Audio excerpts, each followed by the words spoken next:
तो आज हम समाधान पर चर्चा करेंगे। हाँ, इंग्लिश को परीक्षा नहीं स्किल बनाइए। बिल्कुल, रोजाना प्रैक्टिस से फ्लुएंसी आती है। और कॉन्फिडेंस भी। बस शुरू करें। वेलकम बैक दोस्तों। पिछले भाग में हमने बात की थी कि बिहार का एक युवा मैट्रिक या इंटर की पढ़ाई पूरी करने के बाद जब नौकरी की दुनिया में जाता है तो इंग्लिश कम्युनिकेशन की कमजोरी उसके सामने चुनौती बन सकती है। आज सवाल है, इसका समाधान क्या है? कबीर, शुरुआत कहाँ से होनी चाहिए? मेरे हिसाब से शुरुआत स्कूल से होनी चाहिए। इंग्लिश को सिर्फ किताब और परीक्षा तक सीमित नहीं रखना चाहिए। बच्चों से रोज थोड़ा इंग्लिश बोलवाया जाए। हाँ, यह एक अच्छा विचार है। जैसे good morning, What is your name?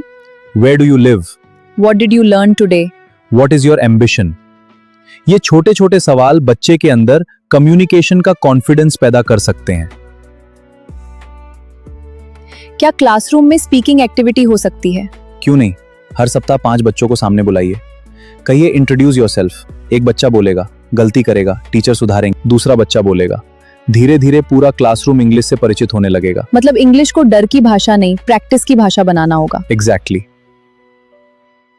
आज स्मार्टफोन हर जगह है, तो क्या मोबाइल इंग्लिश सीखने का सबसे आसान साधन बन सकता है?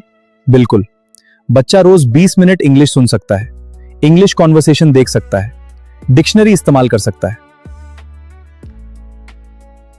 अपना प्रोनाउंसिएशन सुन सकता है, एआई से इंग्लिश कॉन्वर्सेशन कर सकता है। और सबसे अच्छी बात, इसके लिए जरूरी नहीं कि वह पटना या दिल्ली जाए, वह अपने गांव में बैठकर शुरुआत कर सकता है। परिवार क्या कर सकता है? बहुत कुछ। घर में बच्चे को इंग्लिश बोलने पर हंसिए मत।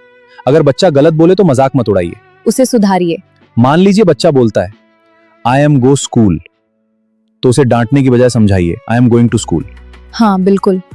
बच्चा गलती करेगा तभी सीखेगा।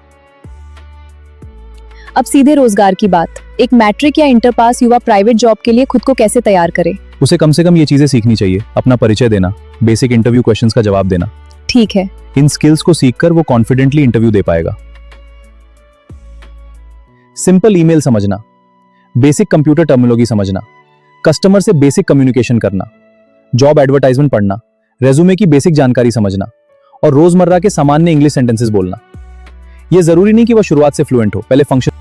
अब थोड़ा सीधा सवाल सिस्टम से। अगर हम जानते हैं कि दुनिया बदल रही है, अगर हम जानते हैं कि टेक्नोलॉजी इंग्लिश टर्म से भरी हुई है, अगर हम जानते हैं कि कई प्राइवेट जॉब्स में कम्युनिकेशन जरूरी है, तो क्या बच्चों को प्रैक्टिकल इंग्लिश कम्युनिकेशन सिखाना हमारी शिक्षा व्यवस्था की प्राथमिकता नहीं होनी चाहिए? और सवाल पूछना गलत नहीं है। सिस्टम की आलोचना का मतलब सिस्टम का विरोध करना नहीं है। कभी कभी आलोचना इसलिए जरूरी होती है ताकि व्यवस्था और बेहतर हो। हम बच्चे से कहते हैं अच्छी नौकरी चाहिए तो इंग्लिश सीखो। बच्चा पूछता है सर इंग्लिश कहाँ से सीखूं? और हम कहते हैं घर पर सीखो। फिर घर कहता है स्कूल में सीखो। स्कूल कहता है कोचिंग जाओ। और कोचिंग कहती है फीस दो।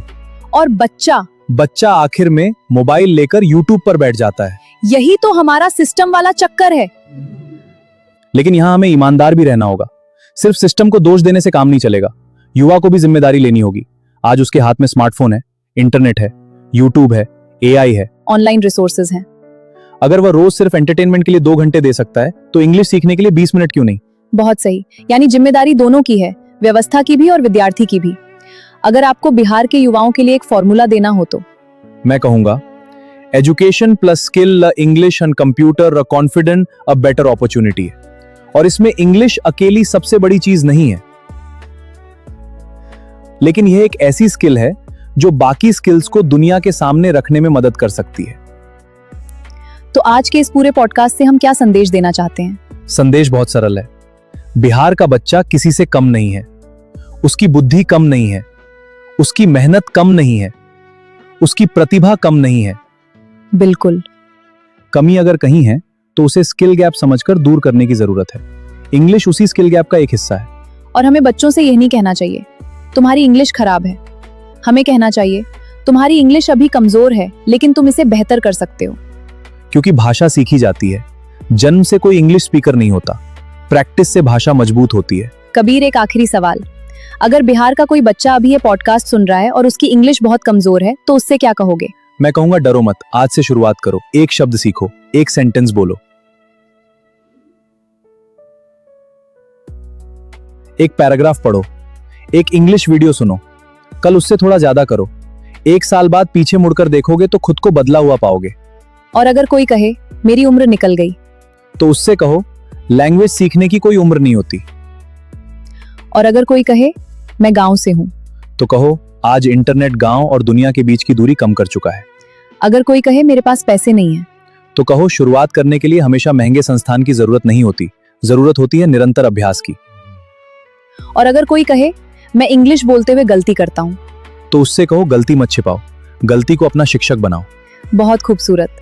तो दोस्तों, इंग्लिश को स्ववी पहचान मत बनाइए, इसे अपनी ताकत बनाइए, अपनी मातृभाषा पर गर्व रखिए। हिंदी को सम्मान दीजिए, लेकिन इंग्लिश से डरिए मत, क्योंकि आने वाली दुनिया में शायद सबसे ज्यादा फायदा उस युवा को होगा जो अपनी जड़ों से जुड़ा रहेगा, लेकिन दुनिया से संवाद करना भी जानता होगा। और बिहार के युवाओं से हमारी बस एक बात, सर्टिफिकेट आपको दरवाजे तक ले जा सकता है, लेकिन स्किल और कम्युनिकेशन उस दरवाजे को खोलने में मदद कर सकते हैं। इसी संदेश के साथ आज का हमारा पॉडकास्ट अंतिम होता है। सीखते रहिए, खुद को बेहतर बनाते रहिए और अपने भविष्य को सिर्फ एक परीक्षा के भरोसे मत छोड़िए। जय हिंद। जय हिंद।